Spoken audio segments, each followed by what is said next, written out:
జై శ్రీరామ్. హిందూ బంధువులందరికీ నమస్కారాలు. మనం అనేక సంవత్సరాలుగా పిఎం నరేంద్ర మోడీ గారి పరిపాలనను ఇంత డెడికేషన్గా, ఇంత డెడికేటెడ్గా, కర్మయోగిలాగా, సెల్ఫిష్నెస్ అనేది లెస్ అన్నమాట. స్వార్థరహితమైనటువంటి నిష్కామ కర్మయోగం, సేవనే తన యొక్క కర్తవ్యంగా భావించి ప్రధానమంత్రిని మనం చూసాం. కర్మయోగి అన్నమాట. కాబట్టే he is able to inspire crores, millions ప్రజల్ని ఇన్స్పైర్ చేయగలుగుతున్నాడు నరేంద్ర మోడీ గారు మన్ కీ బాత్ ప్రోగ్రాం ద్వారా. అంటే దానికి వెనుక ఉన్న కారణము అసాధారణమైనటువంటి ఏదో ఒక ప్రజ్ఞ అనేది ఉండాలి.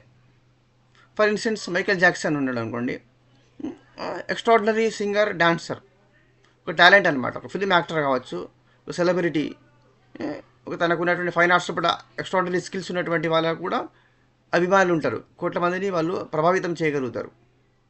అలాగే ఒక స్పోర్ట్స్ స్టార్స్ ఉంటారు, వాళ్ళు కోట్ల మంది ఫ్యాన్స్ అవుతారు, ఇన్ఫ్లుయెన్స్ అవుతారు. ఒక సన్యాసి ఉన్నాడు, ఒక యతీశ్వరుడు. ఆయన జీవితం అంతా కూడా త్యాగం చేస్తాడు. ఆయన నిష్కామంగా జీవిస్తాడు. ఎటువంటి కోరికలు లేనటువంటి పరమపూర్ణమైనటువంటి వైరాగ్య సంపన్నుడై ఆధ్యాత్మిక జ్ఞానబోధాలు చేస్తాడు సమాజానికి. వాళ్ళకి సమాజానికి మంచి చెప్తాడు. అతని చేత ప్రభావితమై కోట్ల మంది ప్రభావితం అవుతారు. మంచి మార్గంలో నడవడానికి ప్రయత్నం చేస్తారు. ఆయన అనుసరిస్తారు, గురువుగా స్వీకరిస్తారు. అంటే ఒక లక్షల కోట్ల మందిని ఇన్స్పైర్ చేయాలంటే ఎక్స్ట్రాడినరీ పర్సనాలిటీ అయ్యి ఉండాలి అనేది ఇక్కడ పాయింట్ అన్నమాట. మన భారతదేశంలో ఆఫ్టర్ ఇండిపెండెన్స్ తర్వాత, అంతకుముందు ఫ్రీడమ్ ఫైటర్సు, గ్రేట్ లీడర్సు ఎంతోమంది ఉన్నారు.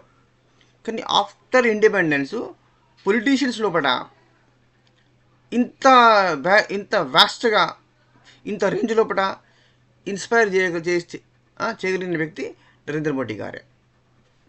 అటల్ బిహారీ వాజ్పేయి, ఇంకా కొంతమంది ఎక్సెప్షనల్లీ వెరీ గుడ్ పొలిటీషియన్స్ ఉండవచ్చు.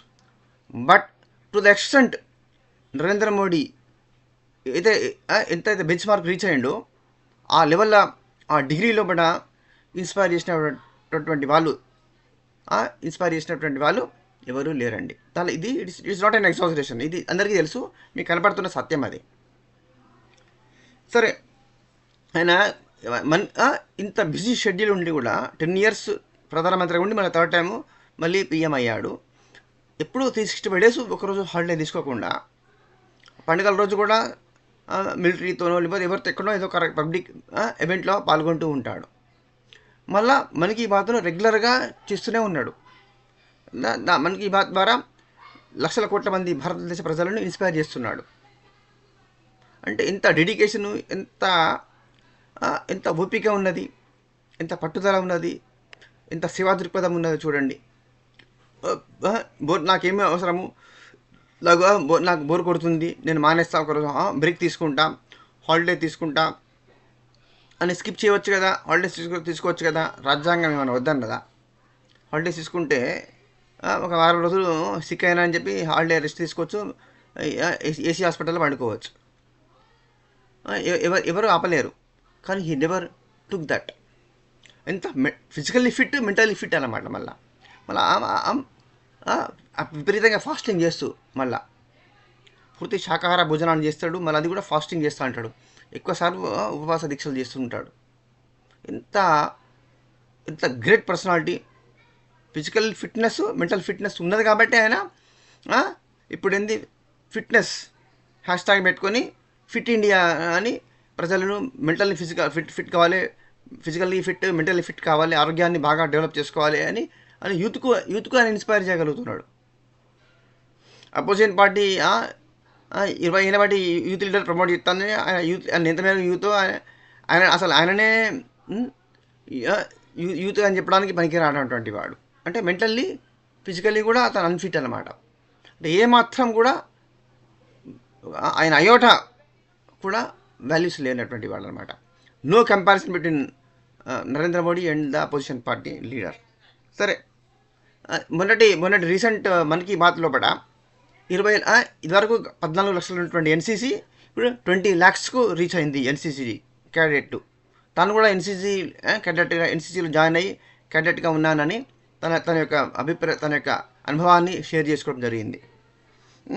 అంతేందు ఒరిస్సా లోపల కలహండి లోపల ఒకప్పుడు కలహండి ఆకలి చావులకు ప్రసిద్ధి అన్నమాట. కాంగ్రెస్ పాలన లోపల కలహండి లోపల వేల మంది ఆకలితో చావుతో చచ్చిపోయారు. అంత గొప్పగా పరిపాలించింది కాంగ్రెస్ పార్టీ ఒరిస్సా లోపల. అదే కలహండి అలా వెజిటబుల్ హబ్ అయిందనమాట.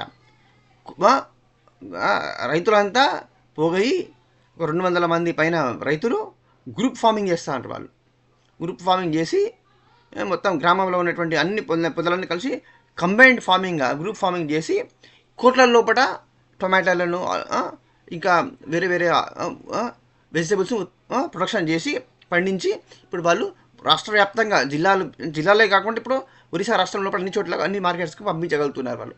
అంతగా వాళ్ళకి ఆదాయం పెరిగింది అనమాట. ప్రొడక్షన్ పెరిగింది, ఆదాయం పెరిగింది వాళ్ళది. ఆ రైతులను ఎగ్జాంపుల్గా తీసుకోవాలి మన ఇండియా మొత్తము. ఆర్గానిక్ ఫార్మింగ్ విషయం లోపల గురించి కూడా ఆయన ఎంతో ఇన్స్పిరేషనల్గా మాట్లాడడం జరిగింది. లక్కీలీ ఆర్గానిక్ ఫార్మింగ్ విషయం లోపల ఆ బిల్లు ఫార్మర్స్ కొత్త లాస్ కూడా మళ్ళీ బిల్ కూడా పాస్ అయినాయి. ఇంకా ఫిలిం ఇండస్ట్రీ మన భారతదేశానికి ఎంతో కాంట్రిబ్యూట్ చేసిందని, ఇది ఒక సాఫ్ట్ పవర్ అని చెప్పి భారతదేశానికి మొత్తానికి ప్రపంచవ్యాప్తంగా కూడా భారతదేశానికి మంచి పేరు తీసుకొచ్చింది. మనము గ్లోబల్ సాఫ్ట్ పవర్ ఇండియా అని మనం చెప్పుకుంటున్నాము, ప్రజెంట్ చేస్తున్నాం. నిజంగా వాస్తవం కూడా అదే. రాజ్ కపూర్ తన హిందీ ఫిలిమ్స్ ద్వారా ప్రపంచ ప్రఖ్యాతిగాంచిండు. మొహమ్మద్ రఫీ పెద్ద సింగరు, అన్ని రకాల పాటలు పాడిండు అని చెప్పి ఎగ్జాంపుల్స్ తీసుకుంటున్నాడు జరిగింది. అంటే మన తెలుగు ఇండస్ట్రీకి సంబంధించి అక్కినేని నాగేశ్వరరావు గారిని ఎగ్జాంపుల్ తీసుకున్నాడు. ఇట్లా అనేక భాషల హిందీ ఫిల్మ్ ఇండస్ట్రీ కాదు, ప్రాంతీయ భాషా చిత్రాలలో కూడా అనేక మంది కళాకారులు, యాక్టర్సు, డైరెక్టర్సు, సింగర్సు, ఇట్లా అనేక మంది భారతదేశానికి అంతర్జాతీయంగా ఖ్యాతి తీసుకొచ్చి ఇండియాను ఒక గ్లోబల్ సాఫ్ట్ పవర్గా ప్రపంచం ముందు ప్రజెంట్ చేయగలిగారు అనే విషయాన్ని చెప్పడం జరిగింది. అనేక మంది స్పోర్ట్స్ స్టార్స్ని ఎగ్జాంపుల్ తీసుకున్నాను అనమాట. ఒక యంగ్ స్పోర్ట్స్ స్టార్, ఒక స్పోర్ట్స్ పర్సన్ గర్ల్, తను ఎట్లా గోల్డ్ మెడల్ అచీవ్ చేసింది, ఆమె పట్టుదల, డెడికేషను, శ్రమ, రోజు ప్రాక్టీస్ చేసేటటువంటి డెడికేషను, ఆ డివోషను, కమిట్మెంటు, ఈ లక్షణాలు అనేవి ఇన్స్పిరేషనల్గా ఉన్నాయి. అవి యూత్ అంతా, భారతదేశంలోని యూత్ అంతా కూడా ఇన్స్పిరేషన్ తీసుకొని ఆ విధంగా ప్రోగ్రెస్ అవ్వాలి, అచీవ్ కావాలి. ఇంకా గేమ్స్లు, మొబైల్ గేమ్స్ కానీ, ఎనిమేషన్ ఇండస్ట్రీ మీద బాగా ఫ్యూచర్ బాగా స్కోప్ ఉన్నది. ఎనిమేషన్ ఇండస్ట్రీలోకి ఫిల్మ్, ఆడియో వీడియో ఇండస్ట్రీకి, ఎడిటింగు, సోషల్ మీడియా ప్లాట్ఫామ్స్ కానీ, ఎనిమేషన్ మీడియా, ముఖ్యంగా ఫిల్మ్ మేకింగ్ లోపల, షార్ట్ ఫిల్మ్ మేకింగ్, ఎనిమేషన్ లోపల యూత్ బాగా కాన్సన్ట్రేషన్ చేసి క్రియేటివిటీని ప్రజెంట్ చేసినప్పుడు, క్రియేటివిటీని కనుక ఎగ్జిబిట్ చేయగలిగితే అద్భుతమైన అవకాశాలు ఉంటాయి, ప్రపంచ ప్రఖ్యాతిగా గాంచవచ్చు. అంతేకాకుండా అది మన ఎకానమీని కూడా అత్యద్భుతంగా ముందుకు తీసుకెళ్తుంది. మనము ఎట్టి పరిస్థితుల్లో కూడా ఎన్ని ఛాలెంజెస్ వచ్చినా కూడా మనము $5 trillion ఎకానమీ మనం కాబోతున్నాము ఇన్ ద కమింగ్ డేస్ అని స్పష్టంగా నరేంద్ర మోడీ గారు చెప్పడం జరిగింది. ఇంకా మహాకుంభమేళా గురించి, ఈ మహాకుంభమేళా లోపల ప్రపంచంలోనే అత్యంత పెద్ద ఈవెంట్ కుంభమేళా. అది గతంలోనే 50 ఏళ్ళ కిందనే, అది మన 50-60 ఏళ్ళ కిందనే మన మహాకుంభమేళా. అప్పుడే ఆ కాలంలోనే 5-6 కోట్ల మంది వచ్చేవాళ్ళు. ఇప్పుడు ఏంది అది దాదాపు 15-20 కోట్ల మంది దాటుతారు ఈసారి, ఇంకా దాటుతారు ఈసారి. కుంభమేళా అందరూ త్రివేణి సంగమం ప్రయాగ లోపల త్రివేణి సంగమం లోపలనే గోదావరి స్నానాలు చేయాలంటే ఇంపాసిబుల్. అది అన్ని కోట్ల మందికి ఎట్లా సరిపోతుంది? అది హిమాలయాస్, ఋషికేశ్, హరిద్వార్ నుంచి మొదలుపెట్టుకొని ఇక్కడ ప్రయాగ్రాజ్ వరకు, అంటే గంగా ఘాట్స్ మొత్తం అన్నమాట. అంటే వారణాసి మొత్తం గంగా మొత్తం అక్కడి నుంచి గంగా ప్రవహించుకుంటూ వస్తుంది కదా. హిమాచల్ ప్రదేశ్, డెహ్రాడూన్, హర్యానా, ఉత్తరాఖండ్, ఉత్తరప్రదేశ్ వరకు అన్ని రాష్ట్రాల గుండా గంగా ప్రవహిస్తుంది. కాబట్టి మొత్తం అక్కడి నుంచి ఋషికేశ్ నుంచి మొదలుపెట్టుకొని ఇక్కడ ప్రయాగరాజ్ వరకు అన్ని చోట్ల గంగా, ఎక్కడైనా గంగానే కాబట్టి గంగా ఘాట్స్ ఉంటాయి. అక్కడ ఎక్కడైనా స్నానం చేసినా కూడా కుంభమేళా, మహాకుంభమేళా లోపల 12 సంవత్సరాలకు వచ్చే మహాకుంభమేళా కాబట్టి దానిలో స్నానం చేస్తారు భారతీయులకు. అది పరమ పవిత్రమైనటువంటిది, అత్యంత స్పిరిచువల్ సిగ్నిఫికెన్స్, ఆధ్యాత్మికమైనటువంటి ఈవెంట్ అన్నమాట. ఇంత పెద్ద గ్యాదరింగ్ అనేది ప్రపంచంలో పాటు ఎక్కడా జరగలేదు. ఆల్రెడీ ఇది గిన్నీస్ రికార్డులో ఉన్నది. ఇది ఇప్పుడు ఇంకా ఇంకా మన రికార్డు మనమే బ్రేక్ చేసుకోబోతున్నాం. ఎందుకంటే ఈసారి ఇంకా ఇంకా డబుల్ ట్రిపుల్ జనాభా పెరుగుతుంది అన్నమాట. ఫారినర్సే 40-50 లక్షల మంది ఫారినర్సే వస్తారు. ఇవరకే 30-50 లక్షలు వచ్చేవాళ్ళు. ఇప్పుడు ఇంకా వాళ్ళ ఫారినర్స్ ఇంకా పెరుగుతుంది. మళ్ళీ పైగా ఇప్పుడు అయోధ్యలో కొత్త రామ మందిర నిర్మాణం జరిగింది కాబట్టి అయోధ్యను చూద్దామనే ఉద్దేశంతో అయోధ్యకు వచ్చేవాళ్ళు ఇటు ఇటు వస్తారు. అయోధ్యను చూసుకొని అటు వచ్చి ప్రయాగరాజు వస్తారు. అటు నుంచి అటు కుంభమేళ స్నానం చేయవచ్చు. ఇటు అయోధ్య కూడా పోయి రామమందిరం రామవారి దర్శనం చేసుకోవచ్చు అనే ఉద్దేశంతో వచ్చే వాళ్ళ సంఖ్య కూడా ఇంకా పెరుగుతుంది అన్నమాట. సో మళ్ళా నరేంద్ర మోడీ గారు ఒక అద్భుతంగా గతంలో ఫ్యూ మంత్స్ బ్యాక్ ఇచ్చిండ్రు మన్ కీ బాత్ లోపల. ప్రతి ఒక్కరు కూడా ఒక్క మొక్క, ఒక 1 plant on your mother's name, తల్లి పేరు మీద, కన్న తల్లి పేరు మీద ఒక మొక్కను నాటండి అనే అనే అనే ఒక వారు కాల్ ఇస్తే దానికి ఇన్స్పైర్ అయ్యి 5 నెలల లోపల ఇండియా మొత్తం లోపల 100 కోట్ల మొక్కలను నాటడం జరిగింది. కొత్తవి 100 కోట్ల మొక్కలను నాటడం జరిగింది.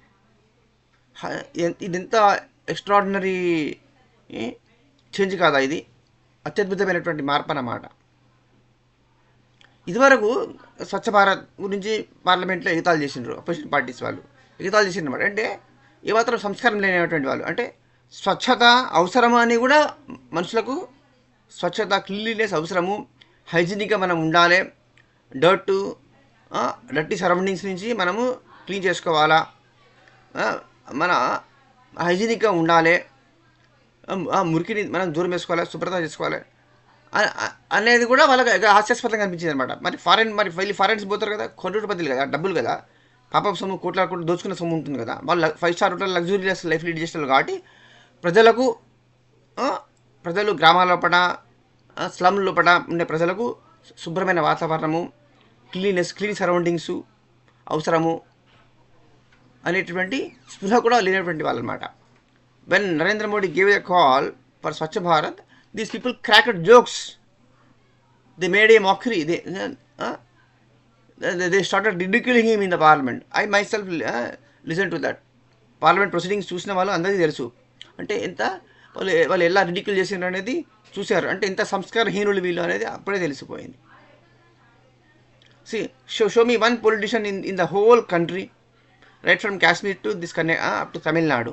Show me one politician who could inspire millions of people in this country. అట్లా ఉన్నారు. అట్లా ఫిలిం స్టార్స్కున్న క్రేజ్ కూడా మన పొలిటీషియన్స్కు, మన సీఎంలకు లేదు. ఆఫ్టర్ నరేంద్ర మోడీ నా యోగి ఆదిత్యనాథ్ ఆ స్టేచర్కు రీచ్ అవుతున్నారు. అంత ఆ యొక్క స్టేచరు, అంత ఇన్స్పైర్ చేయగలిగేటువంటి శక్తి, ఆ కలిబరు యోగి ఆదిత్యనాథ్ గారికి ఉన్నది. అది ఏదో ప్లాన్ చేస్తే డబ్బులు పెట్టి కొనుక్కుంటే వచ్చేది కాదండి. అది జిమిక్స్ చేస్తే రాదు. అది ఫాల్తూ అబద్ధాలు, అగ్లీ క్యారెక్టర్తోని, ఏదో చీటింగ్తోని, మ్యానిపులేషన్తోని, మనూవరింగ్తోని వచ్చేది కాదు. అది ట్రూ పర్సనాలిటీ ఆ రేంజ్లో ఉన్నప్పుడు మాత్రమే people will be able to connect with the people heart to heart impact చేయగలుగుతారు. ఒక యోగి ఒక యతీశ్వరుడు, సన్యాసి, పీఠాధిపతి మీద ప్రజలకు ఎంత గౌరవం ఉంటుంది. ఆయన దగ్గర పోయి కాలు మొక్కుతారు. అదే రాజకీయ నాయకుడు డబ్బులు ఇస్తే కాలు మొక్కుతారు. డబ్బుల కోసం ఆశపడి సొంత చేసే వాళ్ళు కాలు మొక్కుతారు. వాళ్ళ పార్టీ వాళ్ళు. వేరే వాళ్ళు మొక్కుతారా? మామూలు జనం మన దగ్గర పోయి దిగుతారా? వాళ్ళు మీటింగ్ పెడితే పోతారా? కనీసం పక్క గ్రౌండ్లో మీటింగ్ ఉంటే కూడా, పక్కకు ఉంటే కూడా ఎవరు పోరు. నా ఎక్స్పీరియన్స్లో నేనే పోరు. ఎందుకు పోతాం మేము? ఇప్పుడు ఎమ్మెల్యేలు, ఎంపీలు, సీఎంలు మీటింగ్లు పెడితే ఎందుకు పోతాం? మాకేమీ అవసరం? అసొంటోనికి 1000 మందికి చెప్పగలిగే తెలివి సామాన్య ప్రజానికే ఉన్నది. I don't consider CM to be great in any area for that matter. So Narendra Modi గారు మన్ కీ బాత్లో కూడా ప్రజలను మీరు ఇన్స్పిరేషన్ తీసుకోవాలి. ఎవరే గొప్ప వ్యక్తుల నుంచి ఇన్స్పిరేషన్ తీసుకోవాలి, ప్రేరణ పొందాలా. ప్రేరణ పొందడం ద్వారా పెరగడం ద్వారా పట్టుదలను పెంచుకొని కమిట్మెంట్తో కృషి చేసినప్పుడు ప్రతి ఒక్కరు కూడా జీవితం లోపల తమ రంగాల లోపల అద్భుతమైన విజయాలు సాధించవచ్చు. తాము అభివృద్ధి చెందుతారు, దేశాన్ని కూడా ప్రగతి పదం లోపల ముందుకు తీసుకువెళ్ళగలుగుతారు. ప్రపంచంలోనే అగ్రస్థానంలోకి దేశాన్ని తీసుకువెళ్ళగలిగే కర్తవ్యము ప్రజలందరికీ ఉంటుంది, సాధ్యపడుతుంది కూడా.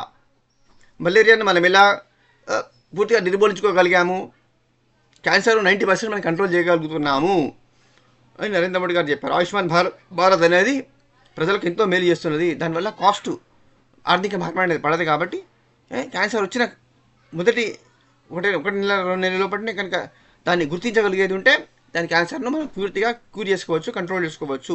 Cancer detection at the first స్టేజ్లోనే క్యాన్సర్ డిటెక్ట్ చేసుకోగలిగేది ఉంటే మనం దాని నుంచి మనము మన ప్రాణాలను రక్షించుకోవచ్చు. We can get rid of cancer, we can cure cancer. ఇలాగా మనము ఇది మెడికల్ స్టాఫ్, పారామెడికల్ స్టాఫ్, నర్సుల బాధ్యత ఎంత ఉంటుందో ప్రజల బాధ్యత కూడా అంతే ఉంటుంది. అంటే అవేర్నెస్ను మనము పెంచుకోవాలా. ప్రతి సబ్జెక్ట్ లోపల, ప్రతి విషయం లోపల మనము అవగాహనను పెంచుకోవాలా. మనకు అండర్స్టాండింగ్ అనేది పెరిగినప్పుడు మనము మన జీవితాలను, మన కుటుంబ జీవితాలను, మన ఫ్యామిలీ మెంబర్స్, మన ఫ్రెండ్స్, మన రిలేటివ్స్ను, తద్వారా సమాజాన్ని డెవలప్ చేసుకోగలుగుతాము, కాపాడుకోగలుగుతాము. సొసైటీ చేసుకున్నామంటే ఆటోమేటిక్గా దేశం కూడా డెవలప్ అవుతుంది. దేశం కూడా అగ్రస్థానంకి వెళ్ళగలుగుతుంది అన్నమాట. ఇది ఓవరాల్గా నట్షల్గా మన్ కీ బాత్ లోపల నరేంద్ర మోడీ గారి యొక్క మెసేజ్ ఇది. One thing I can tell you definitely, he's a great inspiration. ఆయన భారత ప్రజలకు గొప్ప ఇన్స్పిరేషనల్ సోర్సు పిఎం మోడీ అని చెప్పడంలో ఎటువంటి సందేహం లేదండి. Is a great prime minister, is a great Karmayogi. Narendra Modi is a great source of inspiration to the people of this country అని చెప్పడంలో కూడా ఎటువంటి సందేహం లేదు. ఇది కేవలము కూతలు కోయడం కాదు, కేవలం పుటకపు పొగడత కాదు. I'm speaking from the bottom of my heart. Please share and subscribe. జై శ్రీరామ్, జై శ్రీకృష్ణ, వందే మాతరం.